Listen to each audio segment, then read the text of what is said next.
Antartika yang merupakan benua terdingin, terkering, dan paling berangin di bumi yang terletak di kutub selatan ini.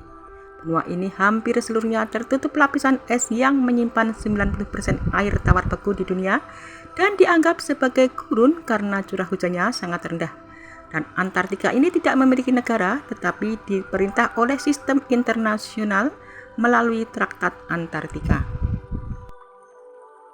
Antartika juga dikenal sebagai benua abu-abu karena benua yang meliputi kutub selatan di bumi ini hampir seluruhnya terletak di lingkar Antartik dan dikelilingi oleh Samudra Pasifik, Samudra Atlantik, dan Samudra Hindia. Dengan luas 14 juta kilometer persegi, Antartika adalah benua terluas kelima setelah Asia, Afrika, Amerika Utara, dan Amerika Selatan. Sebagai perbandingan, Antartika hampir 2 kali ukuran Australia. Sekitar 98% dari Antartika ditutupi oleh es dengan rata-rata ketebalan minimal 1,9 km dan seluruh daratan meluas tetapi di bagian utara mencapai semenanjung Antartika. Antartika memiliki kelembapan rata-rata terendah, suhu rata-rata terendah di antara semua benua di bumi, benua tertandus, benua berangin terkencang, dan memiliki elevasi rata-rata tertinggi dari semua benua. Antartika dianggap sebagai gurun dengan curah hujan hanya 200 mm di sepanjang pantai dan jauh lebih sedikit di pedalaman. Tempat terdingin di muka bumi ini sebagian besar tertutupi es sepanjang tahun mencapai minus 89 derajat Celcius. Populasinya jauh di bawah benua lain, umumnya dihuni oleh para peneliti dan ilmuwan untuk batas waktu tertentu saja, sekitar 1.000 sampai 5.000 orang. Hanya organisme yang dapat hidup dan beradaptasi di suhu dingin, termasuk berbagai jenis fungi, alga, bakteri, protista, tumbuhan. Selain itu, hewan seperti penguin, nematoda, anjing laut, dan vegetasi yang ada hanyalah tundra. Legenda dan spekulasi tentang sebuah Terra Australis atau daratan di selatan sudah ada sejak zaman kuno.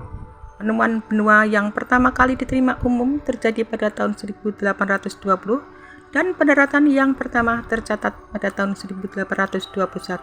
Namun peta yang dibuat Laksamana Piri Reis pada tahun 1513 memuat sebuah benua selatan yang diduga sebagai pantai Antartika. Antartika merupakan zona bebas, walaupun sampai saat ini masih ada beberapa negara di dunia yang mengajukan klaim kepemilikan wilayah di benua Antartika tersebut. Antartika tidak memiliki penduduk asli dan tidak ada bukti terlihat oleh manusia sampai abad ke-19. Namun keyakinan akan keberadaan Terra Australis, yaitu benua besar di ujung selatan dari dunia, telah ada sejak zaman Ptolemeus. Asal-usul nama Antartika berawal dari sebuah keyakinan kuno tentang Terra Australis, yaitu daratan yang tidak akan ditemukan lebih jauh lagi ke selatan Australia dan Australia sebagai ujung dari selatan dunia. Penjelajah Matthew Flinders khususnya mempopulerkan perubahan nama Terra Australis ke Australia.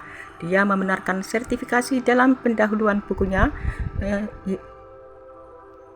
menulis tidak ada kemungkinan bahwa tanah tidak terpisah satu dengan lainnya sejauh itu hampir sama. Ditemukan jauh di lintang selatan bernama Terra Australis. Oleh karena itu, deskriptif tentang pentingnya geografis negara ini dan situasi pada dunia memiliki untuk merekomendasikan hal kuno ini dan tidak memiliki referensi mengklaim ke salah satu dari dua negara. Tampaknya kurang pantas daripada yang lain yang bisa dipilih. Dugaan Terra Australis menjadi landasan James Cook untuk menjelajah benua besar di ujung selatan pada tanggal 17 Januari 1773, melintasi lingkaran Antartika sekitar 75 mil dari pantai Antartika, yang kemudian pada bulan Desember 1773 dan pada bulan Januari 1774. Curah hujan di Antartika terjadi dalam bentuk salju yang terakumulasi dan membentuk lapisan es raksasa yang menutupi benua. Es kemudian bergerak ke laut, seringkali membentuk rak es yang mengambang luas. Paparan ini dapat meleleh atau membentuk gunung es yang akhirnya hancur saat mencapai perairan laut yang lebih hangat. Es laut mengembang setiap tahun selama musim dingin Antartika, tetapi sebagian besar mencair di musim panas. Es terbentuk dari lautan dan tidak terkontribusi pada perubahan permukaan laut. Luas rata-rata es laut di sekitar Antartika tidak banyak berubah sejak satelit mulai mengamati permukaan bumi pada tahun 1978, yang berbeda dengan kutub utara di mana telah terjadi kehilangan es laut yang cepat. Penjelasan yang mungkin adalah bahwa arus termohaline mengangkut air hangat ke lapisan yang lebih dalam di Samudra Selatan sehingga permukaannya tetap relatif dingin. Mencarinya lapisan es tidak berkontribusi banyak terhadap kenaikan permukaan laut karena es yang mengambang menggantikan massa airnya sendiri, tetapi lapisan es bertindak untuk menstabilkan es di daratan. Mereka rentan terhadap pemanasan air yang menyebabkan bongkahan es besar runtuh ke laut. Hilangnya lapisan es menopang telah diidentifikasi sebagai penyebab utama hilangnya es di lapisan es Antartika Barat, tetapi juga telah diamati di sekitar lapisan es Antartika Timur. Antartika mengandung sekitar 90% es dunia. Jika semua es ini mencair, permukaan laut global akan naik sekitar 58 meter. Selain itu, Antartika menyimpan sekitar 70% air tawar dunia dalam bentuk es. Benua ini kehilangan massa karena peningkatan aliran gletsernya menuju lautan. Juga hilangnya massa dari lapisan es Antartika sebagian diimbangi dengan tambahan salju yang jatuh kembali ke atasnya. Sebagian besar hilangnya es terjadi di semenanjung Antartika dan Antartika Barat. Perkiraan raca massa lapisan es Antartika Timur secara keseluruhan berkisar dari sedikit positif hingga sedikit negatif. Peningkatan aliran es telah diamati di beberapa wilayah Antartika Timur, khususnya di Wilkesland. Sebagian besar spesies di Antartika tampaknya merupakan keturunan dari spesies yang hidup di sana jutaan tahun lalu. Dengan demikian, mereka pasti selamat dari beberapa siklus glasial. Spesies ini selamat dari periode iklim yang sangat dingin di daerah terisolasi yang lebih hangat, seperti daerah dengan panas bumi atau daerah yang tetap beban es sepanjang iklim yang lebih dingin. Kehidupan invertebrata Antartika mencakup spesies tungau mikroskopis. Krill Antartika adalah spesies kunci dari ekosistem Samudra Selatan dan menjadi organisme makanan penting bagi paus, anjing laut, macan tutul laut, anjing laut berbulu, cumi-cumi, ikan es, dan banyak spesies burung seperti penguin dan albatros.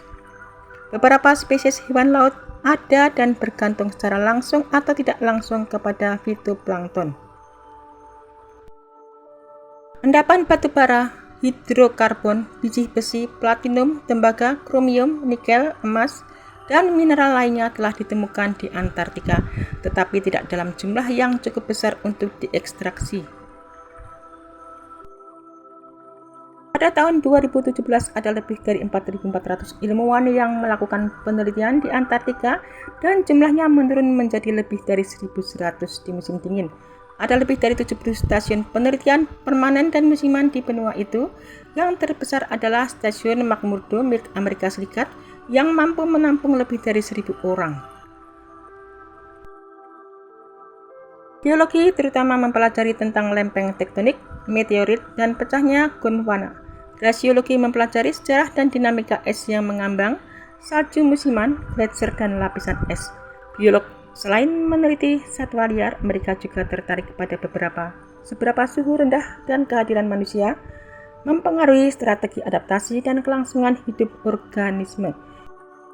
Ketinggian interior yang tinggi, suhu yang rendah, dan panjang malam kutub selama berbulan-bulan musim dingin, semuanya memungkinkan pengamatan astronomi yang lebih baik di Antartika daripada tempat lain di bumi. Pandangan ruang angkasa dari bumi ditingkatkan oleh atmosfer yang lebih tipis pada ketinggian yang lebih tinggi dan kurangnya uap air di atmosfer yang disebabkan oleh suhu beku.